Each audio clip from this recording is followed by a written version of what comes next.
বাবাজি ভাইরা, আমার বড় পীর আব্দুল কাদের জিলানী ও গিলানী রহমাতুল্লাহ আলাইহি আব্বা জানের সঙ্গে বাবা গিয়েছিলেন মসজিদে নামাজ পড়ার জন্য। শুনে যান, আমার বড় পীর আব্দুল কাদের জিলানী ও গিলানী রহমাতুল্লাহ আলাইহি যখন শুনলেন কেউ একজন মারা গেছে আর তার জুম্মার নামাজের পরে জানাজা হবে, এখন সর্বপ্রথম আমার বড় পীর আব্দুল কাদের জিলানী ওই মুর্দার বাড়িতে হাজির হয়েছে। দেখবেন বাবা, গ্রামে গঞ্জে যদি কেউ মারা যায় আর মাইকে যদি এলানো হয়ে যায়, কেউ যাক আর না যাক, আমার মা বোনেরা অবশ্যই মুর্দার বাড়িতে যাবে বাবা, যাইতে হবে।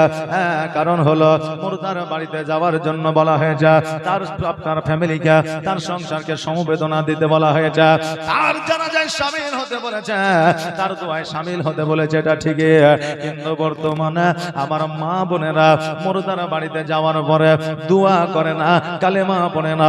মুর্দা বাড়িতে যাওয়ার পরে তার জন্য কোন রকমের কোরআন তেলাওয়াত করে না। মুর্দার বাড়িতে যাওয়ার পরে কে বেশি কান্না করেছে তাকে দেখা, কে তাকে নিয়ে সমালোচনা করেছে, সে জায়গায় বসে সারা দিন কাটাইয়া দেবে। আর বাড়িতে আসার পরে বলবে আরে তার বিটিটা খুব কাঁদছিল, তার বড় পাটা খুব কাঁদছিল, কিন্তু একবারও বলে না তাকে আল্লাহ তাবারাক তাআলা জান্নাতবাসী করুক, এই দোয়া করে এসেছি, এখনো দোয়া করছি, এই কথা বলে না। যেই কথায় কাজ হবে না সেই কথা আমার মা বোনেরা বলে। এই জন্য আমার মা বোনেদের বলে দিয়ে যায়, আপনারা মুর্দার বাড়িতে যাবেন, কিন্তু যদি আপনার সম্বলে থাকে, যদি কোরআন তেলাওয়াত করতে জানে, একটু কোরআন তেলাওয়াত করবেন। যদি আপনার কালেমা মুখস্থ থাকে, সেই জায়গায় 5 কালেমা পড়বে। জোরে পড়ার দরকার নাই, মনে মনে পড়বে, এক জায়গায় বসে বসে পড়বে। আপনি মনে মনে পড়বেন, আমার আল্লাহ আপনার অন্তরের খবর জানবে। জোরে বলেন সুবহানাল্লাহ। বাবাজি ভাইরা, আমার বড় পীর আব্দুল কাদের জিলানী যখন ওই মুর্দার বাড়িতে পৌঁছে গেল, লক্ষ্য করে দেখছে যেন একটা আমার বড় পীর আব্দুল কাদের জিলানী সেই সময় কিন্তু বড় মানুষ ছিলেন না, ওনারও বয়স 6 বছর ছিল। ওই 6 বছরের বাচ্চার কাছে যাইয়া বলে, তুমি কান্না করো কেন? বলে আমার আব্বা মারা গেছে, আজকে আমার আব্বা ছাড়া জগতে কেউ না, আমার মা নাই, আমার দাদু নাই, আমার দাদি নাই, আমার নানা নাই, আমার নানি নাই, আমার চাচা নাই, আমার ফুফু নাই, আমাকে দেখার মতো কেউ নাই গো। আমার আব্বা একমাত্র আমার লালন পালন কর্তা ছিল, আজকে আব্বা ইন্তেকাল করেছে, আমাকে দেখার মতো জগতে আর কেউ নাই। বাড়ির পাশে বাবার কবর, তবু দেখা হয় না, বাবা আমার ভুলে গেলে ভোলা তো যায় না। আরে কতজনের আব্বা অন্ধকার কবরে শুয়ে আছে, আল্লাহ কিয়ামত পর্যন্ত তাদেরকে ঘুমা পাড়িয়ে দিয়েছে। আর আজকে ওই আব্বা জানের কথা মোরা ভুলতে পারি না। আজকে আমার বড় পীর আব্দুল কাদের জিলানী ও গিলানী রহমাতুল্লাহ আলাইহি বলে, এ বাচ্চা শোনো, তোমার কান্নাটা বন্ধ করো। বাচ্চা বলে আমার কান্না বন্ধ হয় না। আমার বড় পীর বলতে আছে, শোনো, আজকে তোমার আব্বাকে যদি আমি জিন্দা করে দিই, তুমি কি কান্নাটা বন্ধ করবা? তোমার কান্না আমার সহ্য হয় না। আল্লাহর ওলির পাওয়ার কতটা, ক্ষমতা কতটা একবার দেখা। বাচ্চা বলতে আছে, এমন পৃথিবীর মধ্যে কোন সন্তান আছে তার আব্বা জিন্দা হবে আর তার সন্তান কান্না করবে, আমার আব্বা যদি জিন্দা হয়ে যায় আমি কান্না বন্ধ করে দেব। আমার বড় পীর আব্দুল কাদের জিলানী বলে, কান্নাটা বন্ধ করে দাও, তোমার আব্বা জিন্দা হবে, এটা আমার উপর আস্থা রাখতে পারো। এবার ওই মুর্দাকে গোসল বানায়া, কাফন পরাইয়া বাবা জানাজার ময়দানে নিয়ে যাওয়া হলো। এবার জানাজা পড়াইবে হযরত মুসা সলে জঙ্গে। এই মুসা আসলে জঙ্গে আমার বড় পীর আব্দুল কাদের জিলানীর আব্বা জান ছিলেন। আমার বড় পীর আব্দুল কাদের জিলানী বলে, আব্বা গো, আজকে যে মুর্দার জানাজা পড়াইতে যাইতে আছেন, এই জানাজা আপনি পড়াবেন না, এই যুবককে আপনি জিন্দা করে দেন। মুসা আসলে জঙ্গে বলতেছে, তুই পাগল হয়ে যাও নাকি? মুর্দাকে জিন্দা করা যায় নাকি? একমাত্র আল্লাহ ছাড়া কেউ জিন্দা করতে পারে না। আমার বড় পীর আব্দুল কাদের কাদের জিলানী বলতে আছে, আব্বা গো আপনি যদি চিন্তা না করতে পারেন আপনি আমার দায়িত্বে ছেড়ে দেন, আমি জিন্দা করে দিব। একবার জোরে বলেন সুবহানাল্লাহ। আমার হযরত মুসা সঙ্গে বলতেছে, বেটা রে যদি এটাই তোমার দ্বারা সম্ভব হয় তবে তুমি জিন্দা করে দেখাও। আমার বড় পীর আব্দুল কাদের জিলানী ও গিলানী রহমাতুল্লাহ আলাইহি সঙ্গে সঙ্গে আল্লাহর দরবারে দোয়া করলেন, আল্লাহ গো আজকে বাচ্চাটা তার আব্বার জন্য অঝার নয়নে কান্না করতে আসা, আমি বড় পীর সহ্য করতে পারি না, আমি ওই বাচ্চাটাকে কথা দিয়ে ফেলেছি তার আব্বাকে জিন্দা বানিয়ে দেব। আল্লাহ গো আপনি দয়া করে এই যুবকের শরীরে তুমি হায়াত ফিরিয়ে দাও, তার শরীরে তুমি প্রাণটাকে ফিরিয়ে দাও। আমার আল্লাহ বলে, এই ইসরাইল দেরি নয় জলদি করে যাও, আর আমার বড় পীর আব্দুল কাদের জিলানী যেটা চাইছে সেটা করে দাও। কেন না আজকে বড় পীর আব্দুল কাদের জিলানী ও গিলানী রহমাতুল্লাহ আলাইহি যদি জালালি মেজাজ চলে আসে তবে একটা মুর্দা বান্দার কারণে আব্বাল থেকে এতদিন পর্যন্ত যত মুর্দা মানুষ কবরে শায়িত আছে প্রত্যেককে আমাকে জিন্দা বানায়া দিতে হবে। জোরে বলেন সুবহানাল্লাহ। আরে আল্লাহর ওলিদেরকে আপনার কমা মনে করিয়েন না, আল্লাহর ওলিরা সবাই বাবা দরবেশ হয় না, আল্লাহর ওলিরা সবাই বাবা দুনিয়াবি পীর হয় না, অনেকে আল্লাহর নৈকট্য লাভ করে আজকে জগতের মধ্যে ইসলামের প্রচার ও প্রসার করতে আছে। আজকে জগতের মধ্যে আল্লাহ ওয়ালা যদি না থাকে রে তবে জগৎ আপনার স্থায়ী থাকবে না।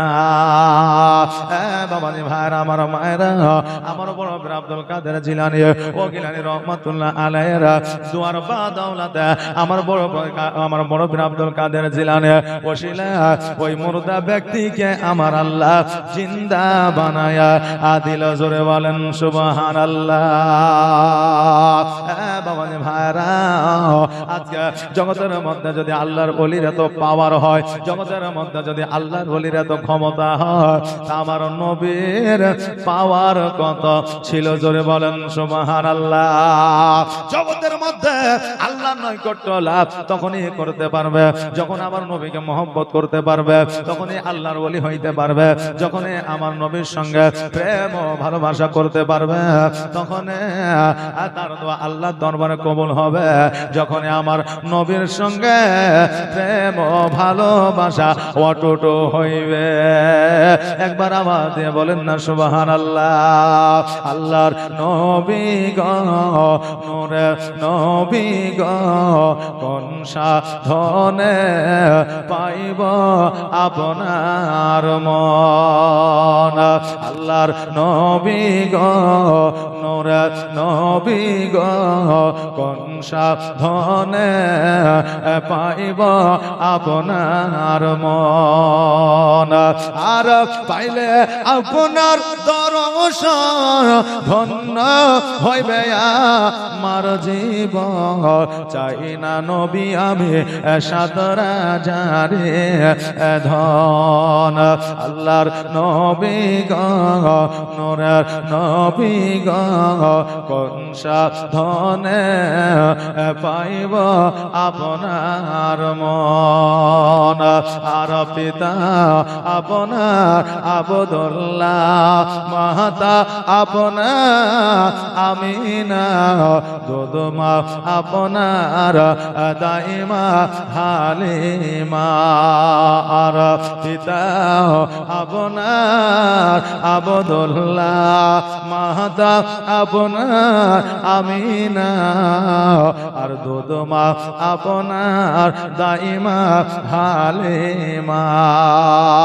আর কুরাইশ বংশের জন্ম আপনার, রাত্রিতে হইলেন সওয়ার, মেরাজেতে নবী হইলেন রওয়ানা। আল্লাহর নবী গো, নূরের নবী গো, কোন সাধনে পাইব আপনার মন। আর পাইলে আপনার দর্শন ধন্য হইবে আমার জীবন চাই না নবী আমার সাতারা জারে ধন আল্লাহর নবী গো নূর নবী গো কোন সাধনে পাইব আপনার মন আল্লাহুম্মা সাল্লাল্লাহু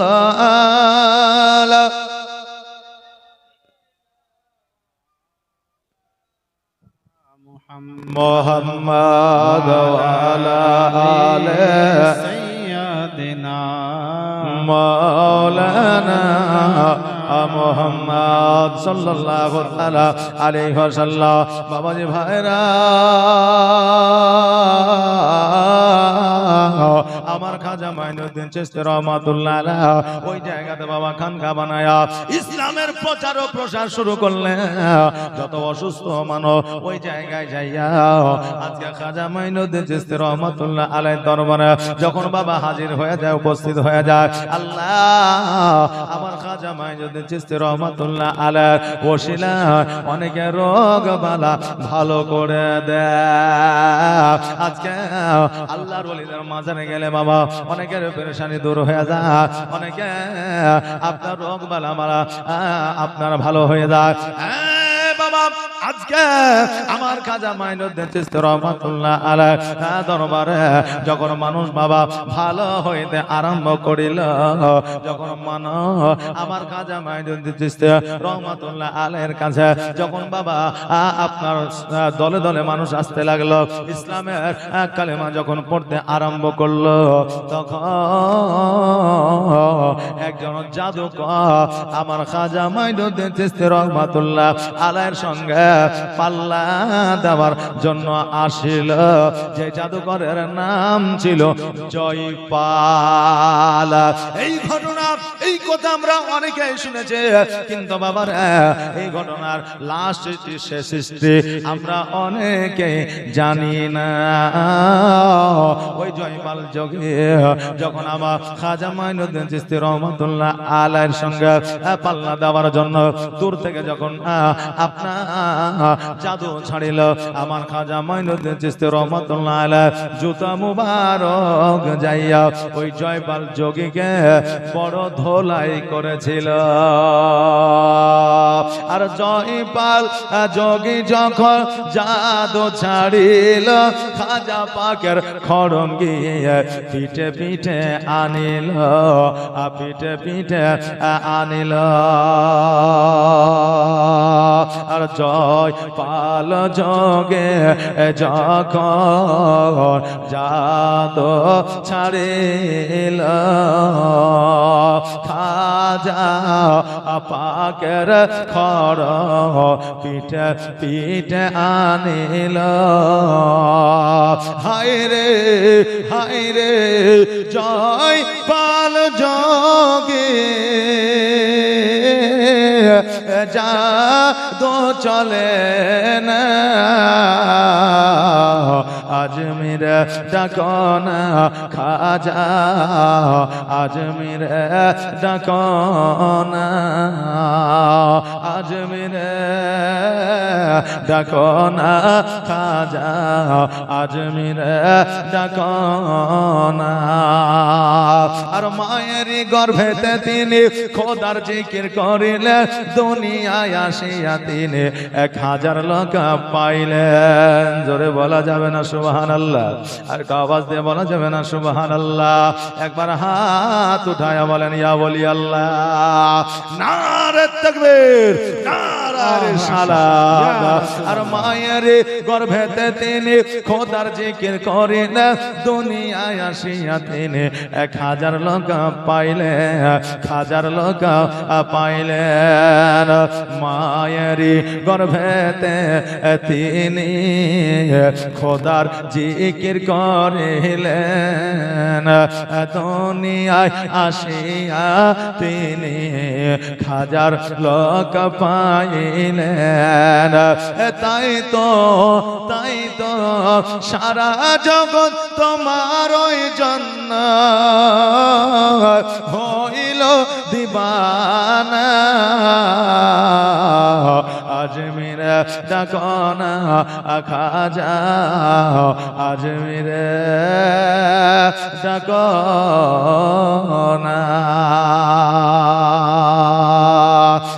বাবারে ভাইরা আজকে ওই জয়পাল যোগে একবার নয় দুইবার নয় কয়েকবার যখন জাদু ছাড়িল আজকে হযরত খাজা মাইনুদ্দিন চিশতি রহমাতুল্লাহ আলাইহি জুতা মোবারক যাইয়া পিটিয়া পিটিয়া খাজা মাইনুদ্দিন কাছে আসলো আসার পরে ওই জয়পাল যোগে বুঝতে পারলো জানতে পারলো যে আমার চাইতে বড় জাদুকর পৃথিবীর মধ্যে না আমি সব চাইতে বড় জাদুকর আজকে খাজা মাইনুদ্দিন চিশতি রহমাতুল্লাহ আলাইহিকে হ্যারাসমেন্ট করতে পারলাম না ছোট করতে পারলাম না তার ক্ষমতার কাছে আমি টিকতে পারলাম না তবে খাজা মাইনুদ্দিন চিশতি রহমাতুল্লাহ আলাইহি আমার মতো কাফের জাদুকর নয় উনি হলেন আল্লাহ তাবারাক তাআলা মনোনীত ওলি অতএব ইনি জগতের মধ্যে ভারতের রাজা এর চাইতে বড় রাজা আর ভারতে নাই ওই জয়পাল যোগ যখন বুঝতে পারলো জানতে পারলো আমার খাজা মাইনুদ্দিন চিশতি রহমাতুল্লাহ আলাইহির হাতে হাত দেয়া আমার নবীর কালেমা যেন পড়ে নিল লা ইলাহা ইল্লাল্লাহ মুহাম্মাদুর রাসূলুল্লাহ নবীর প্রেমে পাগল হইলে নবীর প্রেমে পাগল হইলে আমার আল্লাহ তাআলা খুশি নবীর দরুদ পড়ো দিবানিশি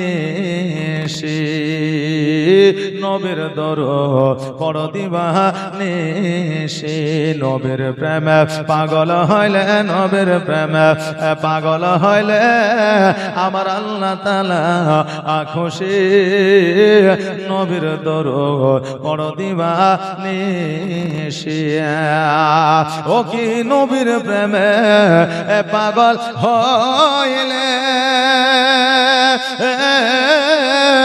আমার আল্লাহ তাআলার দিদার মিলে গো ওকে নবীর প্রেমে পাগল হইলে আমার আল্লাহ তাআলার দিদার মিলে গো থাকো যদি যদ বাহালে থাকো যদি যদ বাহালে হইয়া প্রেম ও দাসে নবীর দরুদ পড়ো দিবানিশি নবীর প্রেমে পাগল হইলে নবীর প্রেমে পাগল হইলে আমার আল্লাহ তাআলা খুশি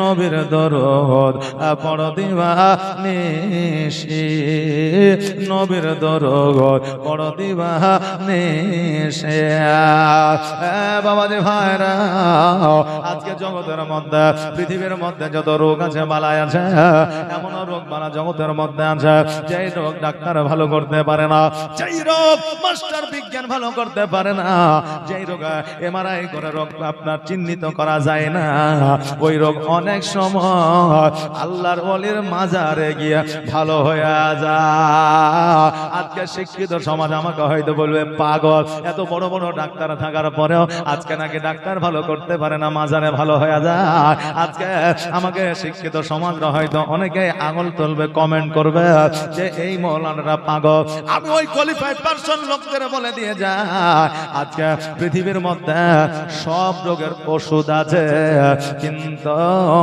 এখনো পর্যন্ত বিজ্ঞান ওষুধ পাই না মানসিক টেনশনের ওষুধ আর দ্বিতীয়ত হইল মানুষের নজর লাগা ওষুধ নজর লাগা বোঝা নজর শুধু বাচ্চাদের লাগে না নজর শুধু সুন্দরীদের লাগে না নজর শুধু সুন্দর বাচ্চাদের লাগে না বুড়া মানুষ কেউ বাবা নজর লাগে কারণ এখন বুড়া মানুষেরাও লিপস্টিক লাগায়া ঘুরে না বাবা 60 বছর 63 বছর হয়ে গেছে রিটায়ার্ড হয়ে গেছে পেনশন পায় আর ব্যাগে করে বাবা লিপস্টিক আর মাস্কারা নিয়ে ঘুরে বাসের মধ্যে ট্রেনের মধ্যে দেখা যায় আজকে শুধু বাচ্চাদের যুবকদের সুন্দরীদের আপনার নজর লাগে না বৃদ্ধ বৃদ্ধা কেউ নজর লাগে এই নজর লাগা লাগা হলো একটা বাবা শয়তানের নজর। যখন মানুষকে আপনার লেগে যায়, পৃথিবীর কোনো ওষুধে ভালো হবে না, একমাত্র আল্লাহর ওলির কাছে ছাড়া আর আল্লাহর কোরআনের আয়াত ছাড়া। জোরে বলেন সুবহানাল্লাহ।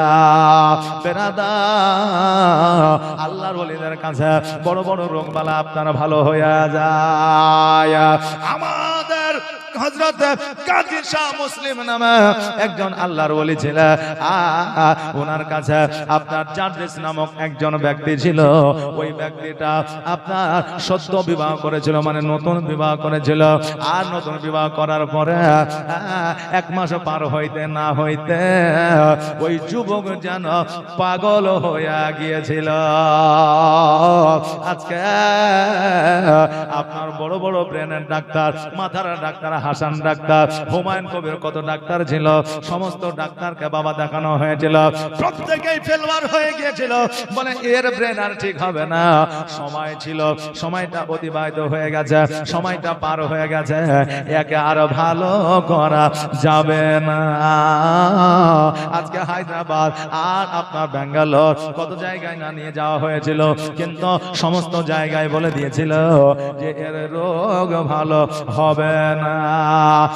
বাবা যে ভাইরা, আপনাদেরকে বলে দিয়ে যেতে চাই একটা কারণে যে আল্লাহর ওলিদের পাওয়ার কেমন হইতে পারে, এইটা শুধু আপনাদেরকে জানিয়ে দেওয়ার জন্য এই আলোচনাটা আপনাদের কাছে তুলে ধরতে চাই।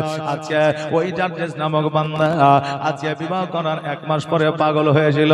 বেরাদা, আজকে মানুষ কয়েকটা কারণে বাবা পাগল হয়। একটা জিনগত ভাবে পাগল হয়। দ্বিতীয়ত হলো মানসিক প্রেসার যখন অতিরিক্ত হয়ে যায় তখন বাবা পাগল হয়ে যায়। আর যদি চলাফেরার মাধ্যমে যদি তার শিরা প্রশিরার কোনো ক্ষতি হয়ে যায় তবে সেই ব্যক্তি আপনার পাগল হয়ে যায়। আজকে পৃথিবীর মধ্যে আমরা মনে করছি পুরুষেরা হয়তো মানসিক প্রেসারে আজকে তারা পাগল হয়ে যাচ্ছে, তাদের মুখটা বন্ধ হয়ে যাচ্ছে। যেইভাবে ঝগড়া ঝামেলা করতো ওইভাবে ঝগড়া ঝামেলা আর হয় না। কিন্তু আমার মা বোনেরা জানে না যে আমাদের মা বোনেদের কারণে অনেক যুবক, অনেক স্বামী বড় মানসিক টেনশন করে। আজকে ওই মা বোনেদের বলে দিয়ে যা, আজকে একটা নারীকে আমার আল্লাহ তাবারাক তাআলা এত ক্ষমতা, এত পাওয়ার দিয়েছে যে একটা নারী একটা পরিবারকে জাহান্নাম বানিয়ে দিতে পারে, একটা নারী একটা পরিবারকে জান্নাতও বানাইতে পারে। একটা নারীর হাতে আমার আল্লাহ এত ক্ষমতা দিয়েছে। জোরে বলেন সুবহানাল্লাহ। কপালে যদি ভালো বিবি জুটে যায়, বুঝলেন না, বিবি বুঝেন তো, যদি ভালো স্ত্রী জুটে যায় তবে ওই বাড়িটা বাবা স্বর্গ হয়ে যায়, জান্নাত হয়ে যায়, বেহেশত হয়ে যায়। জান্নাত হচ্ছে আরবি শব্দ, বেহেশত হচ্ছে আপনার ফারসি শব্দ, আর স্বর্গ হচ্ছে আপনার বাংলা শব্দ। আজকে ওই বাড়িটা বিবি যদি ভালো হয় বাড়িটা বাবা স্বর্গ হয়ে যায়, আর বিবি যদি খারাপ হয় ওই বাড়িটা জাহান্নামে পরিণত হয়ে যায়। হে মা, আজকে আল্লাহ তাবারাক তাআলা তোমাদেরকে নিয়ামত করে জগতের মধ্যে পাঠিয়েছে। আজকে আল্লাহ তাবারাক তাআলা তোমাদের মান ও সম্মান ইজ্জতকে বাড়িয়েছে, এমন মান সম্মান ইজ্জত বাড়িয়েছে যে তোমাদের পায়ের তলে আমার আল্লাহ জান্নাত দিয়েছে। জোরে বলেন সুবহানাল্লাহ। বাপরে ভাইরা, আমার মায়েরা, আমি যেই কথাটা বলতেছিলাম, আজকে ওই যুবক যখন পাগল বেশে রাস্তায় ঘরে তার মাকে স্বপ্নের মাধ্যমে দেখাচ্ছে যে আল্লাহর ওলির দরবারে নিয়ে যাবে, আর আল্লাহর ওলির দরবারে নিয়ে যাওয়ার পরে ওই আল্লাহর ওলির দরবারে দোয়া চাইবে, ওই আল্লাহর ওলির ওসিলা আমার আল্লাহ তোমার সন্তানকে ভালো করবে। বাবাজি ভাইরা, আজকে স্বপ্ন মুমিনদের বাস্তবায়িত হয়, স্বপ্ন ভালো মানুষের সত্য হয়। আর বর্তমানে আমাদের স্বপ্ন 100-র মধ্যে 99টা ফেলোয়ার হয়ে যায়। কিছু স্বপ্ন সত্য হোক আর না হোক, একটা স্বপ্ন প্রত্যেকের সত্য হয়। জানা আছে কোন স্বপ্নটা সত্য হয়? শুনবেন, এই যে বাবা শুনবেন, একটা স্বপ্ন সত্য হয়। আজকে আপনি রাত্রে বেলায় স্বপ্ন দেখছেন টাকার পাতলে নিয়ে দৌড়ে বেড়াচ্ছেন, সকালবেলায় ঘুম থেকে উঠছেন পাতলা নাই, আবার রাত্রে বেলায় স্বপ্নের মাধ্যমে দেখছেন সুন্দরী একটা বউ পেয়েছি, সকালে উঠে দেখছে বাপে বিহাই দেয় না। রাত্রি বেলায় স্বপ্নে দেখছেন আপনার জন্য ভালো সুখবর এসেছে, সকাল বেলায় দেখছেন তো আপনার দুঃখের সংবাদ আসলো। এই স্বপ্ন আমরা দেখে আমাদের এই স্বপ্নগুলো ফেলোয়ার হয়ে যায়। আর রাত্রি বেলায় যখন পেশাব ফেরার স্বপ্ন দেখে ঘুম থেকে উঠে দেখি বিছানা ভিজায় আছে। কিছু স্বপ্ন আপনার সত্য হোক আর না হোক, পেশাব ফেরার স্বপ্নটা কিন্তু সত্য হয়। মানে স্বপ্ন দেখলে বিছানায় দেখবেন ভিজা যায়। বাচ্চা কালে সন্তানেরা বাবা বিছানায় পেশাব করে দেয়, বলে বিছানায় পেশাব করে। আমি তো বিছানায় পেশাব করি না, আমি বাথরুমে পেশাব করেছিলাম। কে জানি বিছানায় পেশাব কখন হয়ে গেছে, বুঝতে পারে না। মানে কোন স্বপ্ন সত্য হোক আর না হোক, পেশাবের স্বপ্নটা কিন্তু বাবা সত্য হয়ে যায়। এটাই তো আমাদের বাস্তব কাহিনী। আজকে আমাদের স্বপ্ন বাস্তবায়িত হয় না, কিন্তু আল্লাহর ওলি যারা হয়, কিন্তু মুমিন যারা হয়, আল্লাহর নৈকট্য যারা লাভ করে, তাদের স্বপ্ন কখনো মিথ্যা হয় না। মা জননী স্বপ্নের মাধ্যমে যখন দেখলে আমার সন্তানকে যদি আল্লাহর ওলির দরবারে নিয়ে যাওয়া হয়, ওই আল্লাহর ওলির ওসিলায় আমার সন্তান ভালো হয়ে যাবে, মায়ের মনটা এত বড় যে একজন মা সন্তানের জন্য জীবন দিয়ে দিতে পারে না, পারে না? এই যে পারে কে পারে না। আজকে হাজারো বন্যা চলে আসলো, হাজারো গজব চলে আসলো। এই যে দেশের মধ্যে সময় খারাপ এসছে না, আসেনি? যে আমাদের এই একটা সময়ে 2000 সালের বন্যায় মানুষের মধ্যে হাহাকার শুরু হয়েছিল। এই যে হয়েছে না, হয়নি? হয়েছে। 2022 সালে, 2021 সালে, 2020 সালে আমাদের লকডাউন এসেছিল। জি, তখন আমাদের মধ্যে একটা ভাইরাস এসেছিল, টাকা চেয়েছিল, টাকা দিয়েছিল, ভ্যাকসিন দিব বলেছিল, ভ্যাকসিন নিয়েছিল। আজকে ঘরে বন্দি করে রেখে দিয়েছিল, মানে লকডাউন, ঘরে বন্দি থেকেছিল। কিন্তু এখনো পর্যন্ত কি শুনেছেন যে মা ভাইরাসের ভয়ে সন্তানকে বাড়িতে ডাকে না, বিদেশেই থেকে যায়, এটা বলেছিল। একজন মায়ের কাছে জগৎ চাইলে জগৎ দিয়ে দেবে, টাকা চাইলে টাকা দেবে, বাড়ি চাইলে বাড়ি দেবে, গাড়ি চাইলে গাড়ি দেবে। কিন্তু মা যতই গরিব হোক না কেন, মা যতই পাগলি হোক না কেন, মা যতই মূর্খ হোক না কেন, ওই মায়ের কাছ থেকে যখন সন্তানটা চাইবেন, ওই মা জীবনে আপনাকে সন্তান দেবে না, দিবে। এই দেখেন রাস্তাঘাটে কত পাগলি চলে না, তো তাদের কাছে দেখবেন ছেলে মেয়ে আছে, তাদের স্বামী নাই, তাদের বয়ফ্রেন্ড নাই, কিন্তু তবুও স্বামী আছে। কারণ পৃথিবীর মধ্যে মানুষ রূপী কিছু বাবা পশু আছে, না নাই? মানুষ রূপে হলে কি সে মানুষ না, মানুষ রূপে জানোয়ার কিছু আছে। তাদের ভুলের কারণে একজন পাগলি রাস্তার মাঝে গর্ভে সন্তান ধারণ করে, আর ওই সন্তান জগতের মধ্যে ভূমিষ্ঠ করে। অনেক মানুষ চায় ওই পাগলির সন্তানটা নিয়ে এসে লালন পালন করে দিব, যাদের জগতের সন্তান আদি না। কিন্তু ওই পাগলির কাছে সন্তান নিতে গেলে পাগলিটাও সন্তান দেয় না। এই যে দেয় নাকি, দেয় না, হয়তো চুরি করে ভুলাইয়া দূর থেকে তার কাছ থেকে নিয়ে পালিয়ে আসতে হয়। কিন্তু সহজে একজন মা যতই পাগল হোক না কেন সন্তান দিতে চাই না। ওই পাগল মাকে যদি বলা হয় তোমার সন্তানের অসুখ হয়েছে, আজকে তোমার সন্তানকে যদি বাঁচাতে চাও, তোমার কলিজা দিতে হবে, তোমার ফেসকে দিতে হবে, তোমার কিডনি দিতে হবে, তোমার চক্ষু দিতে হবে। ওই মা একবারও বলবে না যে আমার সন্তানকে নিয়ে যাও, আমাকে তুমি নিও না। মা বলবে কখন দিতে হবে বলো, বলবে না যে মা বলবে কখন দিতে হবে বলো। আজকে এর নাম হলো মা জননী। এই দেখেন কিছুদিন আগে বাংলাদেশে একটা বাস উল্টে গিয়ে সমুদ্রের মধ্যে পড়েছিল, নৌকাতে উঠতে নৌকাতে উঠতে গিয়ে পড়েছিল। একজন মা নিজের প্রাণ দিয়েছিল, আর তার বাচ্চাটাকে জানালা দিয়ে বার করে দিয়েছিল। ওই সন্তানটা ডাঙায় উঠিয়া মা মা বলে চিল্লাইতেছিল।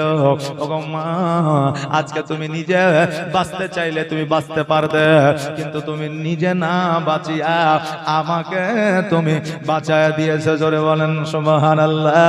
এর নাম নাম হলো মা জননী।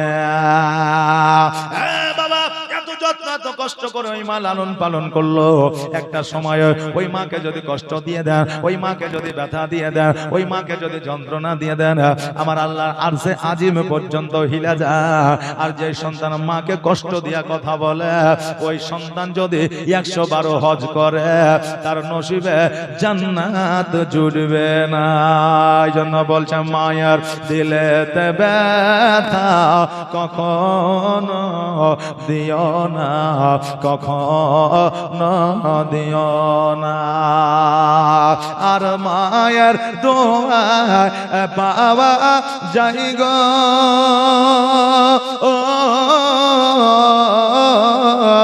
আর মায়ের দোয়ায় পাওয়া যায় গো জান্নাতের ঠিকানা। মায়ের দিলেতে ব্যথা কখনো দিও না, কখনো দিও না। দেখো দুঃখে দুঃখে রবে, আর ছেলের খুশির তরে মা মরতে রাজি হবে। জোরে বলেন না সুবহানাল্লাহ। এটা আওয়াজ দিয়ে বলা যাবে না সুবহানাল্লাহ। দেখো দুঃখে দুঃখে রবে, আর ছেলের খুশির তরে মা মরতে রাজি হবে। আর জীবন দিলেও শোধ হবে না,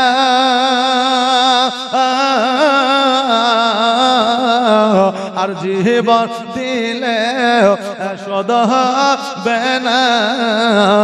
মায়ের দুধের দেনা, মায়ের দিলেতে ব্যথা কখনো দিও না, কখনো দিও না। আর মায়ের দোয়া পাওয়া যায় গো জান্নাতের ঠিকানা। মায়ের দিলেতে ব্যথা কখনো দিও না, কখনো দিও না। আরে ওই মা যখন স্বপ্নের মাধ্যমে দেখল আল্লাহর ওলির দরবারে নিয়ে গেল, আল্লাহর ওলির মাঝে নিয়ে গিয়ে হয়তো আমার সন্তানটা ভালো হয়ে যাবে, এই কারণে ওই সন্তানটাকে লইয়া আল্লাহর ওলির দরবারে গেল। বাবারে একদিন নয়, 2 দিন নয়, 5 দিন নয়, 7 দিন পর্যন্ত ছিল ওই আল্লাহর ওলির দরবারে। মা 5 ওয়াক্ত নামাজ পড়েছে। আজকে আল্লাহর ওলির দরবারের পাশে দেখবে অনেক জায়গাতে নামাজ পড়ার জায়গা করা থাকে। আজকে যারা ওয়াহাবি আছে, আজকে যারা ফারাজি আছে, যারা আল্লাহর ওলিদের গোস্তাই করে, তারা বলে আল্লাহর ওলির কাছে যাওয়া যাবে না, আল্লাহর ওলির কাছে তারা চাই শিরক করে। আজকে তাদের উদ্দেশ্য বলে যায় আল্লাহর ওলির কাছে আমরা চাই না, আল্লাহর ওলির কাছে আমরা দোয়া চাই না, আমরা চাই আল্লাহর ওলির ওসিলা আমাদের দোয়াটা যেন আল্লাহর দরবারে কবুল হয়ে যায়। জোরে বলেন সুবহানাল্লাহ। আল্লাহর ওলির ওসিলা আমাদের রোগবালা যেন দূর হয়ে যায়, এই জন্য আমরা আল্লাহর ওলির দরবারে যাই। আরে বাবা আজকে ওই মা আল্লাহর ওলির দরবারের পাশে বসিয়া তা 5 ওয়াক্ত নামাজ পড়েছে, সন্তানের জন্য দোয়া করেছে, তাহাজ্জুদের নামাজ পড়েছে, সন্তানের জন্য দোয়া করেছে। সারা রাত সারা দিন আল্লাহর ওলির দরবারে মা জননী অঝার নয়নে কান্না করেছে। যেই ছেলেটা একবারে পাগল ছিল, তাকে জিনজিল দিয়া আপনার বেঁধে রাখা হতো।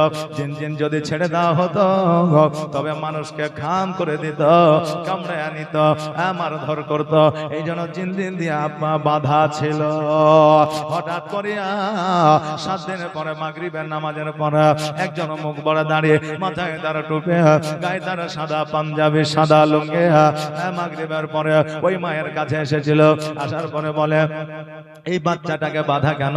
বলে বাচ্চাটা পাগল, ছেড়ে দিলে মাকেও চেনে না, কোনো মানুষকেও চেনে না, কামড়িয়ে দেয়, খাম করে দেয়, লড়ালড়ি শুরু করে দেয়। এবার বলে যাই পাগলি বাচ্চাটা, এই ছেলেটাকে ছাড়। জান জিনজিনটা করে বলে হুজুর গো, আজকে যদি ছাড়া দেওয়া হয় আপনার প্রতি আক্রমণ করবে। বলেছে দায়িত্ব আমার, এই ভাই যুবকটাকে তুমি ছেড়ে দাও। এবার যখন জিনজিনটা আপনার খুলে দিল, আর খুলে দেওয়ার পরে ওই যুবক মাকে চিনতে পারতো না। ওই যুবক যেন মাকে মা বলে যেন ডাক দিল। ওই মা জননী যখন বাবা পেছন দিকে তাকায়া দেখে জিনজিনটা খুলে দেওয়ার পরে ওই যেন দরবেশকে আর দেখা যায় না। আরে বাবা, ওই মা চিন্তা করে আল্লাহ গো, আমি যদি জানতাম এটাই আল্লাহর বলে, আমার সন্তানের জিনজিন খোলার আগে আমি একবার মন খুলে প্রাণ খুলে আমি আপনার ওলিকে একবার ভালো করে দেখে নিতাম। জোরে বলেন সুবহানাল্লাহ। বাবাজি ভাইরা, বলার উদ্দেশ্য হলো এটা, মন মানসিকতা যদি আমাদের ভালো থাকে, নিয়ত যদি আমাদের ভালো থাকে, আল্লাহর ওলির দরবারে আমাদের অনেকের রোগ বালা দূর হইয়া যায়। একবার জোরে বলা যাবে না সুবহানাল্লাহ। ও মুর্শিদ, সবার আছে জায়গা জমি, ধন দৌলত নাহি তুমি, আমার মনে আছো শুধু তুমি রে। জীবনে মরণে ঠাই দিও মুর্শিদ চরণে, জীবনে মরণে ঠাই দিও মুর্শিদ চরণে, তুমি বিনে যেন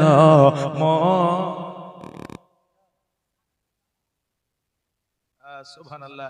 এই দেখেন সামিউল বালা মুসিবত যেন দূর হয়, এই যেন 200 টাকা দান করেছে। জাযাকাল্লাহ, মাশাআল্লাহ, বারাকাল্লাহ, সুবহানাল্লাহ। যা চাইছে নিয়তে দান করেছে, আল্লাহ যেন সেই দানকে কবুল করে। সকলে বলেন আমিন সুম্মা আমিন। ও মুর্শিদ, সবার আছে জায়গা জমি, ধন দৌলত নাহি তুমি, আমার মনে আছো শুধু তুমি রে।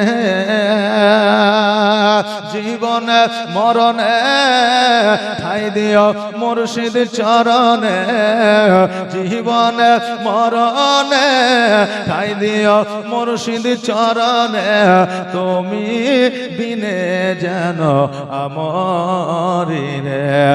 আমার মন যাইয়া রে, দিল যাইয়া রে মুর্শিদ নিজে দেশে যায়। বাবাজি ভাইরা, আজকে ভারতবর্ষের মাটিতে, আজকে পৃথিবীর মধ্যে ভারতবর্ষের মাটিতে ইসলামের প্রচার ও প্রসার যদি কেউ করে, সে হলো আল্লাহ বলা আল্লাহর ওলিরা। জোরে বলেন সুবহানাল্লাহ। আর আজকে ওই আল্লাহর ওলিদের যারা মানি হাক মানে, আল্লাহর ওলিদের সামনে যারা গুস্তাই করে, তারা নবী কোনদিন পাইবে না।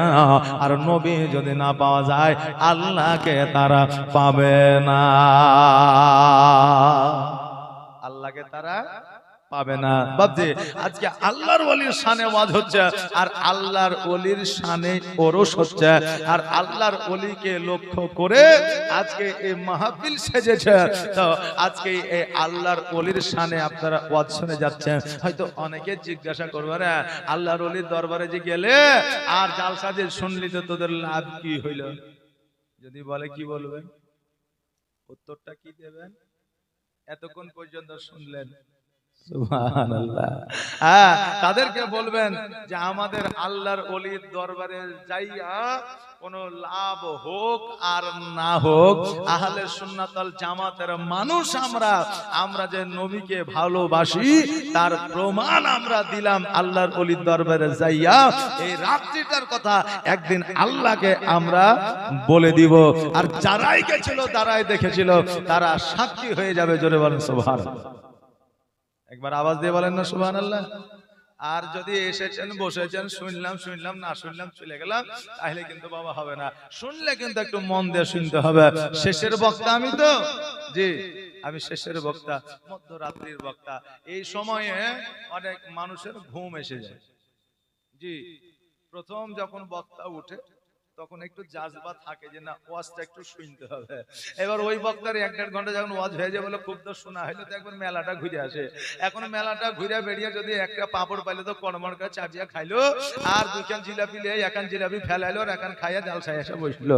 আর তারপরে হেলালুদ্দিন উঠলো, আর পকেটে 200 টাকা থাকলে 100 টাকা বাহির করে দিল। তারপরে বলে এবার ঘুমার পালা, রাত্রে তারা বাড়ি যাওয়া হবে না, তাই এখানকার একটু ঢুলে ঢুলে তারপরে ভোর রাতে বাড়ি যাবে না। শিয়াল কুকুরে যদি তারা মারে তো গল্প শেষ। তো এই ভয় আমরা কিন্তু বাবা অনেকে বসে আছে, অনেক ওয়াজ শোনার উদ্দেশ্যে বসে আছে। তো অনেক মানুষ ঢুলা ঢুলা ভাবলে ওয়াজ ছিল, ওই ওয়াজ কাজে অনেকে লাগে না। এক মৌলভী সাহেব বলেছিল যে পরের বেটি বৌমা হয়ে তোমার বাড়িতে এসেছে, যদি কিছু নিয়ে এসে খাও তো ওই বৌমাটাকে দিয়ে খেও, কারণ পরের বেটি আব্বা মা ভাই বোনকে ছেড়ে তোমার বাড়িতে এসেছে, তো না দিয়া তোমরা যেন খেও না। জি আমাদের এমনও পরিবার এমনও বাড়ি আছে বুঝলেন, 1 কেজি গোস্ত নিয়েছে, 4টা বেটা, একটা শ্বশুর, হ্যাঁ একটা ননদ। এবার বৌমা যারা রান্না করে তারা তো আর খাইতে পারে না, সঙ্গে সঙ্গে রান্না করে আগে পরিবারের লোককে খাওয়াই, তারপরে তারা খায় নাকি বলে। এখন 1 কেজি গোস্ত রান্না করে সবাইকে দিয়েছে, সব ধুমধাম খেয়ে নিয়েছে। এখন বৌমারা যখন খেতে বসছে দেখছে শুধু ঝোল ছাড়ার গোস্ত নাই, ওই ঝোল দিয়ে ভাত খেয়ে পরের দিন যখন গোস্ত আসে তখন বুঝলেন এই বৌমারা চিন্তা করে যে পরে গোস্ত পাই আর না পাই এখনই চালিয়ে দিতে হবে বুঝলেন। এইদিকে রান্না চলে, উনুনে জাল চলে, আর এইদিকে হাতও চলে। দিস না দিস পরে অসুবিধা নেই, কিন্তু এখন আমি কোটা পূরণ করে নিব। এগুলো কার দোষ? এগুলো শাশুড়ি মাদের দোষ, কারণ বৌমা দিকে লক্ষ্য করেনি। পরবর্তীতে 1 দিন 2 দিন 5 দিন 7 দিন দেখে দেখে ওই বৌমা কিন্তু শিখে গেছে। সহজে তো দিবি না, তো একটু চালাকি করে নিতে হবে। হ্যাঁ পরিবারে একজন বৌমা রাজনীতি কূটনীতি শিখে আসে না, ওই পরিবারের সদস্যদের দেখে দেখে অনেক বৌমারা শিখে। এই জন্য আগে পরিবারকে সচেতন হতে হবে, তারপরে পরিবারের সদস্যরা সচেতন হবে। বেরাদার আমি বলতেছিলাম অনেকেই গল্প করে যে আমি দিলাম 1 ডলা আর বৌমা চাইছে, বৌমাকে দিলাম 2 ডলা, তারপরেও বৌমা আবার চাইছে। আচ্ছা দলা আমরা মুর্শিদাবাদের মানুষ বুঝি, দলা মানে হচ্ছে ওই ভাতের দলা। তো বৌমাকে দিয়েছে ছোট ছোট 2টা দলা, আর শাশুড়ি নিয়েছে এত বড় 1টা দলা। এখন গায়ে যে জিজ্ঞাসা করছে আর বউ জানিস আমার বৌমার পেট তো লয় মানে বেলডাঙ্গার হাট, আমি 1 ডলা বৌমা 2 ডলা, আমি তো খেতে পারছি না, বৌমা আরো চাইছে। কিন্তু ও তো আর জানে না যে দলা কার কম ছিল আর কার বেশি ছিল, নাকি বলে? জি বাবা, তো এই জন্য বৌমাদেরকে ঠগায়া খাবেন না, যেটা খাবেন দিয়া খাবেন, তার হক তাকে বুঝিয়ে দিবেন। এই মৌলভী এই কথা বলেছিল বুঝলেন, যেটা খাবেন দিয়া খাবেন। এখন 65 বছরের এক বৃদ্ধ ওখানে ছিল, তো ও ঢুলো ঢুলো ভাবলে বাথরুম ছিল, সকালবেলায় বাড়িতে গেছে, বাড়িতে যাওয়ার পরে 1 বান্ডিল বিড়ি কিনেছে সকালে, মানে ও বিড়ি খায়। 1 বান্ডিল বিড়ি কিনা বৌমাকে অর্ধেক দিচ্ছে আর ও অর্ধেক নিচ্ছে। এখন বৌমা বলছে আব্বা আপনার কি মাথা খারাপ হইলো নাকি যে আপনি বিড়ি আমাকে অর্ধেক কেন দিচ্ছেন? বলে মাথা খারাপ আমার নয়, মৌলভী সাহেবের হয়ে যায়। ও বলেছে যে যে খাবা যেটা সেটা দিয়ে খাবা, নইলে গুনাহগার হয়ে যাবা। আমি আজকে থেকে তোকে বিড়ি না দিয়ে খেয়েছি, অনেক গুনাহ করেছি, তবে শেষ বয়সে আর গুনাহ করতে রাজি নাই। আজকে থেকে বিড়ি তুইও খাবি আমিও খাবো। আচ্ছা বলেন বৌমাকে বিড়ি খেতে দেওয়ার কথা বলেছে, এখন ও শুনিয়াছে ভুল, তো এখন কার কি? তো মৌলভী সাহেব শেষের বেলায় ওয়াজ করে যাচ্ছে, ভুল শুনিয়েন না, আল্লাহর ওলির ব্যাপারে ওয়াজ হচ্ছে, একটু মন দিয়ে শুনবেন, একটু প্রাণ ভরে শুনবেন। আর সকাল বেলায় যদি কেউ জিজ্ঞাসা করে তো বলে এই আল্লাহর ওলির ওসিলাতে আমার নবীকে পাওয়া যাবে, তাই আমরা রাত্রি জেগে ওই মাহফিলে হাজির ছিলাম। জোরে বলেন সুবহানাল্লাহ। বাবজি ভাইরা মায়েরা, তাই আসেন আল্লাহর ওলির দরবারে আমরা এসে আমাদের মনস্কামনা আমাদের চিন্তা ভাবনা আল্লাহ তাবারাক তাআলা যেন পূরণ করেন। সকলে বলেন আমিন সুম্মা আমিন।